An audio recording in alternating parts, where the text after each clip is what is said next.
Ukraine Defense Contact Group meeting at Ramstein Air Base last week, along with senior defense leaders from nearly 50 countries from around the world. As Secretary Austin highlighted, these international leaders came into the meeting with a lot of momentum and concluded the session even more united and resolved to keep up the shared support for Ukraine's right to defend itself. During the meeting, Secretary Austin also announced the authorization of a presidential drawdown of security assistance valued at up to $675 million to meet Ukraine's critical security and defense needs, bringing the total amount of U.S. security assistance to $17.2 billion since 2014. And as we've seen this week, Ukraine continues to use this aid, and that provided by other international partners, to great effect on the battlefield in their fight to defend their country.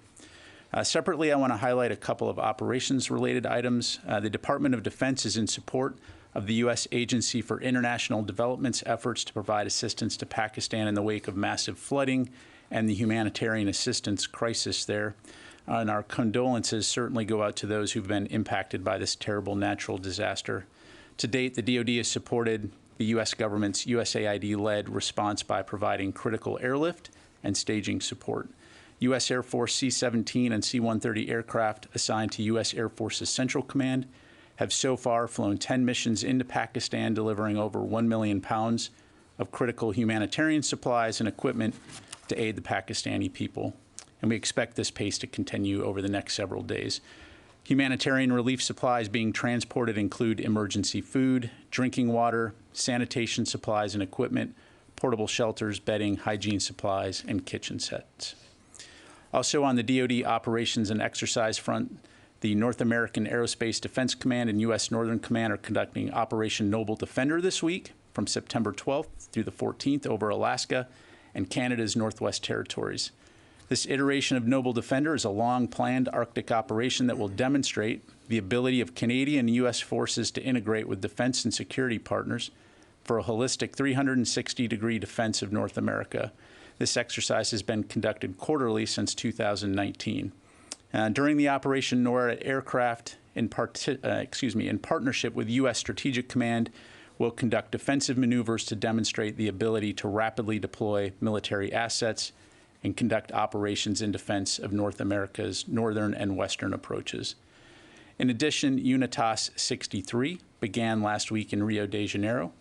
UNITAS is the world's longest-running maritime exercises, which highlights our focus on strengthening our existing regional partnerships and encouraging the establishment of new relationships through the exchange of maritime mission-focused knowledge and expertise. More than 5,500 military personnel from 20 partner nations kicked off the exercise during an opening ceremony September 8th, which was hosted by Brazil. This year's exercise includes 19 warships, vessels, 1 submarine, and 21 aircraft, and is scheduled to run through September 22nd. Also here in Washington, D.C. this Thursday, as part of the U.S. Air Force and Department of the Air Force 75th anniversary commemoration, the U.S. Air Force will host a 75th anniversary tattoo at Audi Field, which will include a scheduled flyover of current and historical aircraft representative of our nation's air power advantage over time. Flyovers are scheduled between 6:45 and 6:55 p.m. Eastern Time and will include the U.S. Air Force Thunderbirds and a variety of 5th and 4th generation aircraft, plus several historic planes to include a B-17, B-25, and P-51. And then finally, earlier this morning, Secretary Austin visited the British Embassy here in Washington, D.C. to sign a condolence book following the passing of Her Majesty Queen Elizabeth II. As the Secretary said in his statement last week, our thoughts are with Queen Elizabeth's family, King Charles III, all those who loved her, and with our stalwart British allies during this difficult time. And with that, I'm happy to take your questions. We'll start with Lita. Thanks, Pat. 2 things. One, on the NASAMS, can you, my understanding was that none had been delivered yet to Ukraine. Is that still accurate? And do you have any sort of ETA on how long it will take before they get their first one? And then second, this question has come up sort of intermittently over time. The Russian battalion tactical groups that are in Ukraine, we've heard over time they got up to over 100 that were in Ukraine, and I'm wondering, even if you can't give us a very specific total, can you give us a sense of the number of Russian battalion groups or whatever that the U.S. believes are still in Ukraine, considering the reports that obviously some have left and gone back into Russia? Sure. Your first question on the NASAMS, I don't have a delivery time.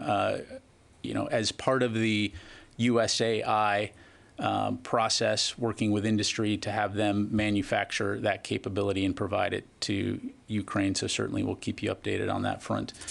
In terms of the number of Russian battalions and forces in Ukraine, I'm not going to have a high level of granularity to provide here from the podium, other than to say, obviously, Russian forces do exist en masse in Ukraine. Certainly this week, we've seen a number of Russian forces, especially in the northeast, in the Kharkiv region, cross over the border back into Russia as they've retreated from the Ukrainian counteroffensive.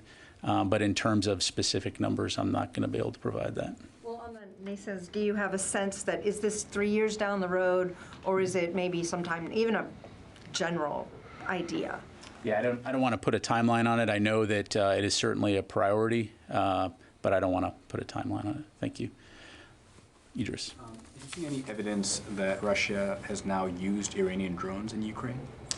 We've seen the press reporting and certainly seen comments by Ukrainian officials, but I don't have any information with me right now to corroborate those reports. And the counteroffensive, would you describe sort of the pace of the counteroffensive as something the department found surprising and unexpected, or is this the timeline you expected it would sort of play out on? Well, certainly since the beginning of Russia's invasion into Ukraine, we've seen the Ukrainians demonstrate a remarkable adaptability in their ability to use their warfighting capabilities to great effect. So it's not surprising to us that they have pushed as quickly as they have. They've also, again, shown a remarkable ability to take advantage of opportunities that present themselves on the battlefield. And the current counteroffensive in Kharkiv is no exception to that. I think if anyone was surprised, just based on the reports that we've seen in terms of the Russian military's response, it was probably the Russians. Ma'am. The Navy has opened an investigation into the Navy SEALs BUDS training, and the New York Times reported on it this past Friday. Can you speak to Navy SEALs training, if there's any sort of culture problem you've seen or heard about, and if there's any evidence of performance-enhancing drugs being used? So in terms of the Navy and the SEALs, I'd refer you to them. I know they've opened an investigation and are looking into that. To address your last question, more broadly speaking, if you're asking whether there's indications that this is a broader problem, I would say across the Department of Defense, no. Secretary Austin certainly believes that the health and welfare of our military members is a top priority and has confidence that our commanders will also have that same approach. But in terms of that particular issue, again, I'd have to refer you to the Navy on that. And there is an increased number of reported deaths associated with the training. Are you confident in the investigation into it, that it'll be solved? We're confident that Navy leaders are taking it seriously and looking into it. Thank you. Ma'am. Does Ukraine's ongoing offensive make the case to step up the speed and the scale of the ongoing weapons delivery from the U.S., but also from its partners? Well, I think from the very beginning, as highlighted in my opening remarks, we have been working very closely with Ukraine and the international community to get aid to Ukraine as quickly as we can. And so I do not anticipate that we will let up on the throttle. Sylvia. The Lithuanian foreign minister tweeted some harsh critics toward the U.S. Recently, he said that Ukraine could have thrown Russia out months ago if they had been provided the right equipment right away. And he said that now U.S. and the West in general should send them as fast as possible all their stockpiles of ATACMS and fighter jets Do you agree with that assessment? Certainly, I don't have anything to say in regards to the minister's particular comments. I will say that Secretary Austin and other U.S. government leaders continue to regularly engage with our Ukrainian counterparts. I think last week's meeting at Ramstein is a good example of how seriously we're taking this. And that we are constantly engaged in a dialogue to determine what are the needs of our Ukrainian partners based on the conditions on the ground. And as we've seen, and as evidenced by this counteroffensive, they are using the equipment they have to great effect to change the dynamics on the battlefield. But they also ask for ATACMS. And we'll continue to have those conversations with them to look at what they need immediately and into the long term.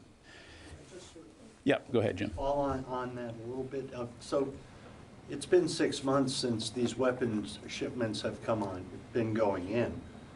And the Ukrainians seem to be getting far better at the use and in like the combined use of that. Is that the feeling you got when you were in Ramstein? Well, again, since the beginning, I mean, if you go back in time and you look at the situation that the Ukrainians found themselves in February, and you look at the situation that they find themselves in today, it is just that remarkable adaptability on the battlefield to be able to take advantage of the opportunities that exist to use not only equipment that they've already had in their inventory, but the equipment that has been provided to them by the U.S. and other international partners.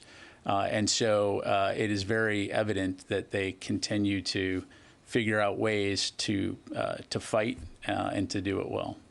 Thank you. Yes, sir. So it's been reported that Ukraine has seized several thousand square kilometers of territory previously held by the Russians. Is the DOD, however, concerned that if there is not a decisive victory by the Ukrainians in this counteroffensive, that Russia might seek to escalate the conflict, namely by, say, declaring a war and mobilizing its forces fully? Yeah, so I don't want to speculate on what Russia might do next. Clearly, they've demonstrated their intent to keep fighting in Ukraine and to prolong their illegal occupation. We obviously, on our end, will continue to monitor the situation, and our focus will continue to be on working with the Ukrainians and the international community to provide them with the support that they need.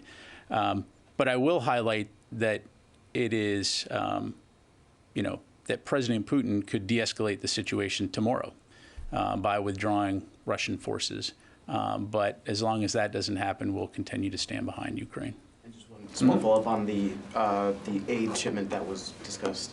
So specifically on those longer-range munitions, has the successes that Ukraine has seen in this counteroffensive changed any perspectives within this building on what Ukraine might need for the successive offensives? Well, I think it's an ongoing dialogue, right? And a couple of weeks ago, we had Dr. Collin here who talked to the fact that part of those discussions are looking at the medium and long term for the needs that the Ukrainians will have in order to defend their territory and their sovereignty long term. And so that will be an area that we'll just continue having that dialogue in terms of what does that include and how best can we support them. Yes, ma'am. Thank you, General. On North Korea, excuse me.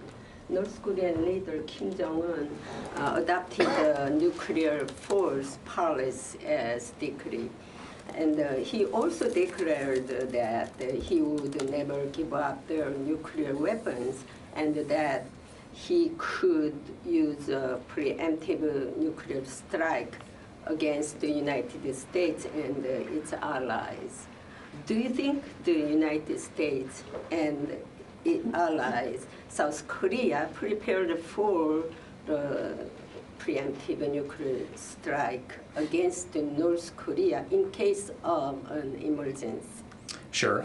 Certainly seen the reports on that, and it's just indicative of the unhelpful and destabilizing comments that we've seen come from North Korea in the past. Certainly when it comes to nuclear deterrence, we have a tried and true policy and process, which includes working very closely with our international allies. And so I'll just leave it at that. Thank you. North Korea is strengthening its strategic nuclear weapons test. and North Korea's seventh nuclear test is showing sign of imminence. Can you predict that strategic nuclear weapons test is also possible in this seventh nuclear test? Yeah, I'm not going to talk about hypotheticals or speculate, but again, we'll continue to closely monitor and work with our partners and allies in the region. But thank you. And let me go ahead and go to the phone here. Tony from Bloomberg. Hi there. I had a non-Ukraine question, sir. The Pentagon, in its list of the OMB for the upcoming continuing resolution, requested an extension to 3 years for protection provided former DOD officials. Can you give a rationale for why the protection needs to be extended? Does it have anything to do with the Justice Department's claims that Iran tried to harm National Security Advisor Bolton? Yeah, thanks, Tony. What I would tell you is that we're constantly evaluating our security policies in light of current intelligence and the security situation. But as I'm sure you can appreciate, we're not going to comment on the specifics of what those intelligence assessments or security assessments might be. Thank you. Let me do one more from the phone here. Jeff Selden, VOA. Hi, thank you very much. Two questions, one on Ukraine and one on Afghanistan. On Ukraine, we've heard from a number of senior Ukrainian officials warning Russia is likely to launch a new wave of cyber attacks, again, going after Ukraine's energy sector, financial sector, and that Russia is preparing some new cyber weapons that could be used beyond Ukraine. Wondering what the U.S. is seeing on this front and what the Pentagon is doing to support both Ukraine and other allies who might become targets. On Afghanistan, CENTCOM earlier put out a release about Exercise Eagle Lion 22, noted participation of troops from Kazakhstan. Wondering, have there been any developments in the negotiations we heard about so long ago with Central Asian nations for possible basing agreements or permissions to help the U.S. counterterrorism mission now that troops are no longer in Afghanistan? Jeff, on your second question, I'll come back to it because I was having a hard time hearing specifically what you were asking about. On your first question, in terms of Russian tactics in Ukraine, beyond what we've already seen, both in Ukraine and elsewhere, certainly cyber is a capability that Russia maintains. I don't have any specifics to provide from the podium in terms of what exactly we're seeing on the battlefield in Ukraine, other than to say, that that is a TTP that they've employed, as you well know. And then, I'm sorry, your second question about Afghanistan, what was the specific question? I was just wondering, we heard a lot a while ago, prior to the withdrawal of U.S. troops, about negotiations and talks with Central Asian countries for basing options so that the U.S. could continue its counterterrorism mission after the withdrawal. I noticed that Kazakhstan's participating in an exercise with CENTCOM, wondering if that means that there's been any progress or if there's otherwise any progress on that front. Thanks, Jeff. Okay, so I don't have anything to announce today. Clearly, we maintain a counterterrorism capability in the U.S. Central Command area of responsibility. In terms of our partnerships with individual countries, again, I don't have any new announcements to make other than to say that it is a robust series of partnerships, and we have capabilities throughout the region to be able to provide a counterterrorism response should we need to. Thank you. Let me go back to the room here, sir. Thanks. Travis Tritton with military.com. The Anti-Defamation League recently came out with an analysis of a data dump from the Oath Keepers group, which is an extremist militia. So leaders were charged for seditious conspiracy in January 6th. And they found that about 128 members or people who were involved in the group appeared to be in the U.S. military. I'm wondering if membership in the Oath Keepers would be considered extremist activity by the military, and would be troops prohibited from joining the Oath Keepers or a group like the Oath Keepers? Yeah, so I don't have any specifics on the particular incident that you're describing, other than to say, DOD policy is clear. You cannot be an active member of a extremist group, and certainly where there are indications of that, the services, as appropriate, will investigate those. And so in regards to those particular members, I'd refer you to the services to see, what, if any, status is on those individuals. Is there a consensus on which groups are considered extremist groups? Or for example, is the Oath Keepers considered an extremist group by the Department of Defense? I think DOD policy is pretty clear on what constitutes an extremist group, and so any group that meets that definition would fall within those boundaries. Let me go. Fall into those categories, because I think that is a fair question. Let me go back to you and look on that one specifically. We'll take that question. Thank you, Laura. Thank you. First, can you give us a sense of the Ukrainian casualties and how much equipment they've lost? I know we've heard some reports about how many casualties the Russians have had, but particularly interested in the Ukrainian side in this phase of the conflict. And sure. then also, my second question is, can you comment on reports that Ukraine has captured several Russian generals? On your first question, no, I'm not going to be able to provide details on Ukrainian casualty numbers nor lost equipment, especially while they're engaged in active combat, nor, as I'm sure you can appreciate, I don't want to provide an intelligent assessment from here. We have seen the reports, in social media, in media about captured Russian generals. I don't have anything to provide, again, to corroborate that information from here. Thank you. Let me go to Tom and then go back out to the phone. Thanks, sir. Two questions. One is a follow-up from a briefing yesterday. Laura asked a question regarding Pentagon, Defense Department, U.S. support of Ukraine if they would go into Crimea, and the response was, we support, I'm paraphrasing slightly, we support any areas in the sovereignty of Ukraine. I just want to make sure that that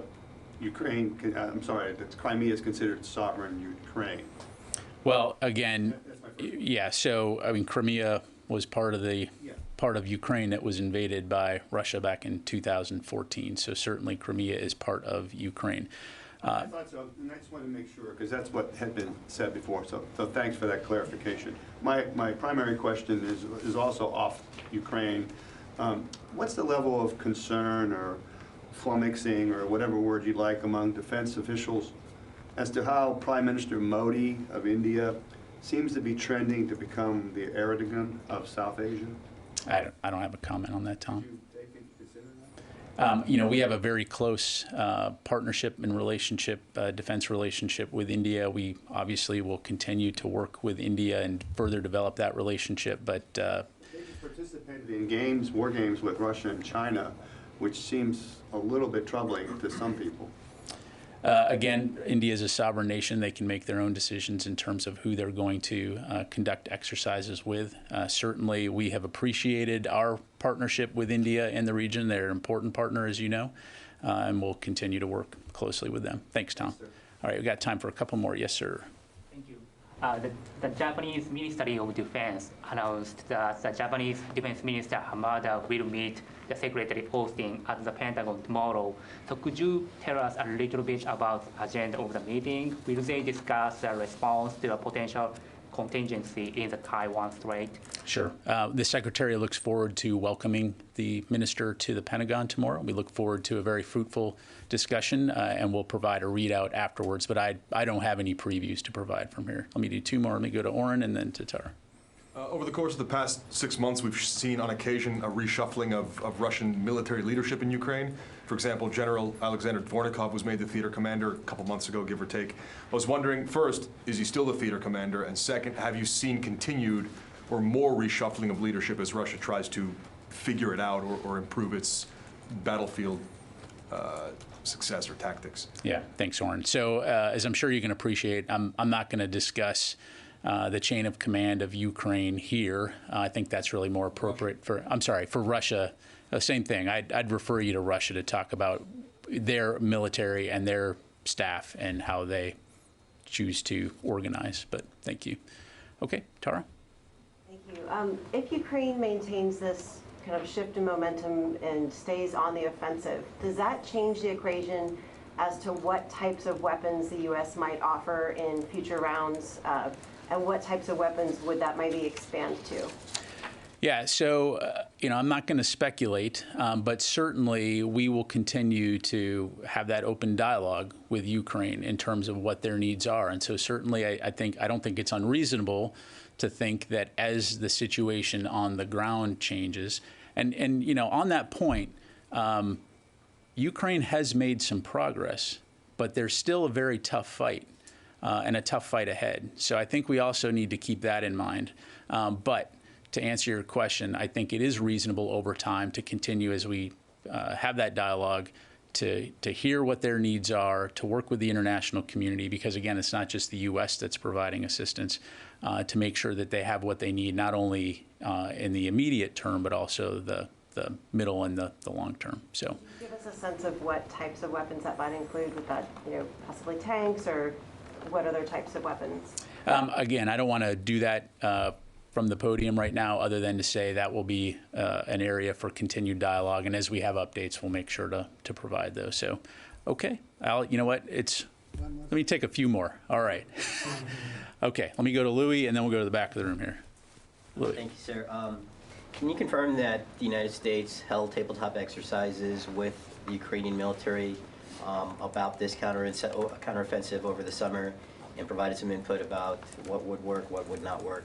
And also, with regards to the current situation there on the ground, is it the assessment that the Ukrainians would need a larger force in order to retain the gains that they've made territorially up in the Northeast? So on the first question, what I would tell you, Louis, is that we do engage with the Ukrainians, at a variety of levels on the military side. As we've said previously, we do provide time-sensitive information to enable them to conduct operations and defend their homeland. I'm not going to get into the specifics of what that might look like. In terms of the Ukrainians and their ability to hold the territory that they've taken, certainly that is a question for the Ukrainians. I will say that the battlefield, as always, any battlefield is a dynamic and fluid place. We'll continue to monitor from our end and continue to keep our focus on supporting them in terms of the equipment and the resources that they need. But really, they should be the ones to talk about what their game plan is to secure and hold the territory that they've gained. Okay. Yes, sir. Thank you, sir. Two questions. One, there is a debate going on as far as who is winner and who is a loser in Ukraine. But my question is that always innocent people, whether they are military or civilians, are the losers always, and they pay the price. Like here, thousands have been killed and millions are now homeless. So what do we learn as far in the future if a superpower like Russia invades a smaller, tiny nation? So where do we go, or what we learn? What is the message, sir? Well, certainly, as in the case of Ukraine, as has been said by many, this invasion was unprovoked, illegal, and to your point, many innocent people have died, and that's a tragedy. And so again, from a Department of Defense standpoint, we'll continue to do our part to work with our international partners and our allies to support Ukraine in their fight to defend their country. And as I mentioned before, President Putin has the ability to end this conflict tomorrow by withdrawing his forces. But if he chooses not to, then we'll continue to support Ukraine for as long as it takes. Okay. Last one. Thank you. As far as our own tragedy or terrible tragedy 21 years ago, 9/11, what do we learn and what's the message? Because still terrorists are still moving around in the region. And what is the message that you have to give our secretary? Well, I think 9/11 demonstrated, first of all, it was a very terrible day. I mean, on a personal level, I was not physically in the Pentagon that day, but I was assigned to the Pentagon, and not to necessarily drag this out with personal stories, but it was a tough time for many of us. So it's a very real thing, and I think the last 20 years demonstrated that the U.S. military and the U.S. government, and in fact the world, international coalition, can address effectively the issue of terrorism. to your point, we still have a lot of work to do.